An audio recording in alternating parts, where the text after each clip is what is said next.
Deconstructing the dark goddess, it has come to our attention at Acidi that a very slanderous post and podcast was made as to the nature of the ranch and staff.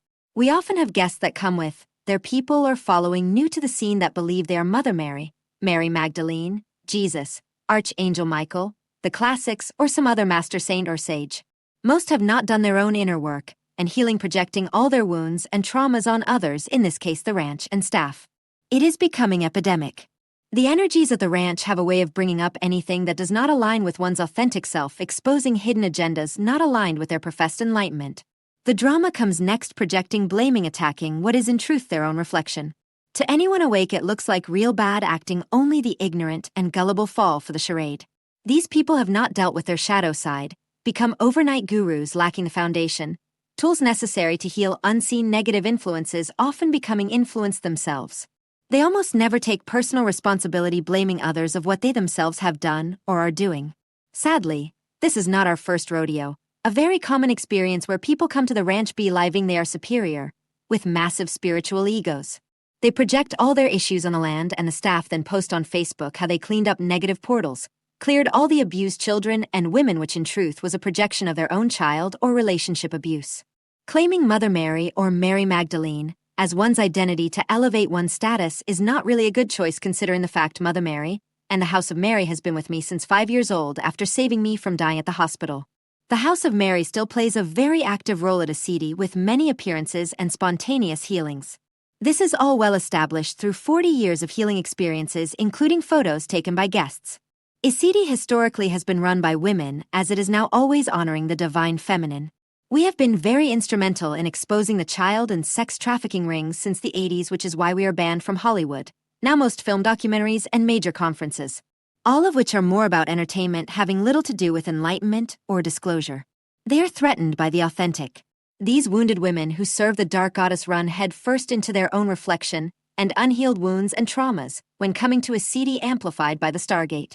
Again, a common occurrence. Their problem was not with me or Acidi, but within self and some very wise, self-empowered, very adept women who set boundaries. Boundaries which this woman and her entourage repeatedly ignored and trespassed upon. We made it very clear up front we would not sponsor imbalanced gatherings that promote division, and they could not do any ceremonies on the land, which they did, lied about, then posted them on their Facebook page and podcast. We just finished cleaning up the residual energies. The dark goddess gathers wounded women, preys off their victim patterns, creates fictitious enemies where none exist, and claims to be the conqueror, the vanquisher of bad men, destroying all, in her wounded opinion, patriarchal establishments. What is odd is she claims we are a patriarchal establishment when we have always been against hierarchies and patriarchies, as exemplified by our work. This is followed by theatrics, projections, playing the ultimate victim, attempts to paint everything coming up internally, externally. Like Don Quixote attacking the windmills in ignorance, thinking they were giants trying to kill him. Self-mastery is not projecting and blaming. It is taking personal responsibility for one's own unresolved issues, which the ranch, due to its high vibration, brings up. It is not dividing between the sexes, demonizing in this case men, and surrounding oneself with other wounded women to validate and deny what is obviously unhealed trauma or divisionary behavior within self. This is the archetype of the dark goddess energy, having nothing to do with and masquerading as the divine feminine. I feel the love and support of the House of Mary daily, and I have to say none of that was present with this group when it comes to men. Having gone through this repeatedly at Acidi, we did everything to avoid the inevitable reoccurring pattern, made it clear we did not want to sponsor or engage in this type of activity. They rented the guest house anyway, completely disrespected the agreement, and proceeded with their rituals and ceremonies. The wounded ego rears its ugly head when confronted with the indiscretion, and people find out their leaders are not the lofty figure they profess to be, as established by their actions. As the authentic self tries to emerge, the battle with self begins. Those who do not practice self-mastery, act with integrity, or take personal responsibility, project all kinds of false images, engage in elaborate dramas and deceptions externally, trying to deflect from addressing the real problem within themselves, which obviously is the case in this matter. They try to generate support and gather an army of the ignorant, the gullible, and the wounded to battle against their fictitious enemy. They switch back and forth from victim to vanquisher in never-ending drama until someone finally figures out the game. Usually after their pockets are empty. I spent as little time as possible with this group, sensing these energies, almost avoiding them altogether. I have to admit, during the healing circle, all the hisses, twitching, and strange sounds coming from them was really bizarre. Some of them finding the higher consciousness and energies uncomfortable. The female staff also had as little interaction as possible, fully aware of the potential for disaster.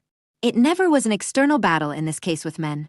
It has always been an internal battle with their own unhealed past and inner demons which made themselves known, even in their photographs of each other clearly showing influencing entities. This is not in judgment, it is just enlightened observation. Many do not realize what they have gotten involved in. We do not allow people to do unvetted gatherings, workshops, rituals, or ceremonies which have not been sanctioned through the staff for this very reason. They came and disrespected our requests, lied saying they did not do any ceremonies, then posted all the divisionary and imbalanced ceremonies on Facebook. Their own negativity was externalized on staff and the land. The psychic attacks are continuing to this day. Their issues are not with us, they are being misled, battling themselves, and their projections in ignorance. Spirit 101 states, if you try to cause harm to another, call on controlling manipulative spirits, you yourself become controlled and manipulated, ending up doing their bidding. Despite the bad acting and elaborate victim role used to gain support from other victims, drawing them into the conflict of the dark goddess energy. The land which has its own guardians. They greet you with the same energy you bring to the party, fully aware of any ulterior motives that are not authentic. In this case, the Pleiadians, elven beings, even Bigfoot, made their presence known. They were not happy with this gathering of 8. The self-importance, lack of integrity, disrespect, and energies being expressed.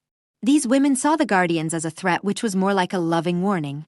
For 40 years, literally fleets of ships and ascended masters appear, interact with the guests, with a long history of spontaneous healings. Logic dictates we are doing something right. I personally was studying with elders, yogis, lamas, receiving extensive training in healing unseen negative influences, maintaining and anchoring in higher consciousness and energy, along with having 2 near-death experiences, all before these women were born. It is not as easy as just waking up one morning and believing one is spiritually adept, claiming to be Mary Magdalene. Our focus is empowering, healing, and educating the individual, assisting them in making their own personal God connection within. Unity over division. There is no guru, male or female, at a siddhi. There is no room for patriarchal or hierarchical orders. Any order that elevates one above another, divides or distracts one from making their own personal God connection.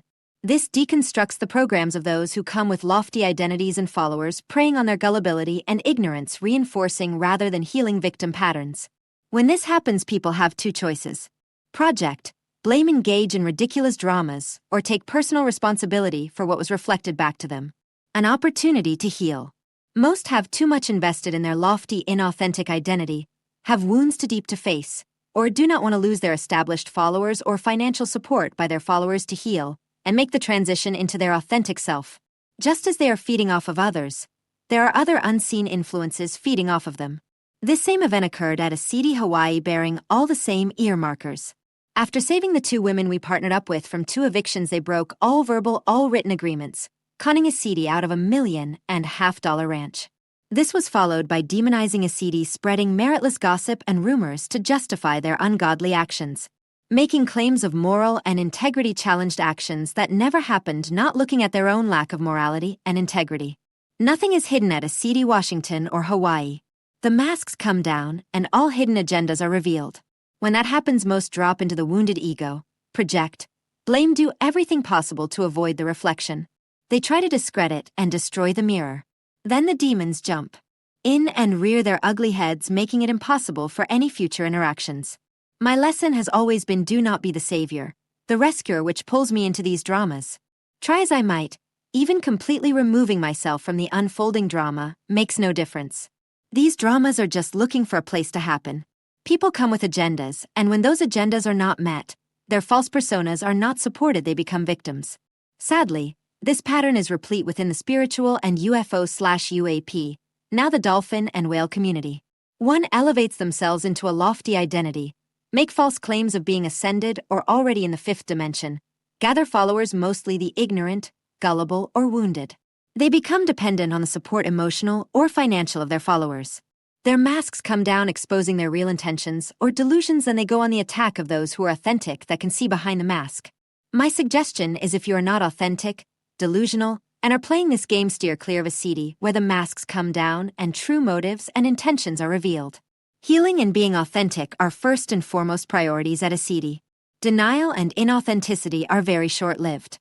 Our motto has always been keep an open mind, loving heart, pure intent, and take personal responsibility for your attitudes, emotions, and actions, especially those not aligned with love, peace, unity, and universal law. We don't have the luxury of engaging in all the drama if we are going to keep up with the rapidly exponentially increasing frequencies most call the ascension process. Meanwhile, the appearances of the masters, spiritually and technologically advanced off-worlders and inner-earth beings, literally fleets of ships appearing nightly, as well as spontaneous healings continue. Life goes on at a city. It is not a place for those threatened by the divine masculine or feminine, those anchoring in the dark goddess seeing threats where none exist. Reason this. How do you keep your following of wounded women without keeping them in the role of victim? Does relieving them of personal responsibility claiming to be their champion empower or disempower them? Without a threat, when the division ends, everyone is healed and empowered. What happens to your role? Your position as leader. The only way to keep control is to manufacture an ongoing threat and engage in elaborate bad acting. Gathering in groups wishing harm on others, spellcasting is not aligned with universal law or the divine feminine. The most condemning thing they could come up with was when I told one of the group she was a really old friend and needs to pay attention. Things are not what they seem. That was my mistake, but was it? Now everything is blatantly obvious for everyone to see other than those in extreme denial. My suggestion is if you ever want a relationship with the divine masculine, which is what most women want in their heart of hearts, heal the wounds, traumas, wrong conclusions from past experiences and stop projecting. It is self-defeating. Any healthy man with any self-respect finds it repulsive. The same goes for men. Time to forgive and release the past. The real power is in keeping the heart open, fully anchored in your own personal god or goddess connection.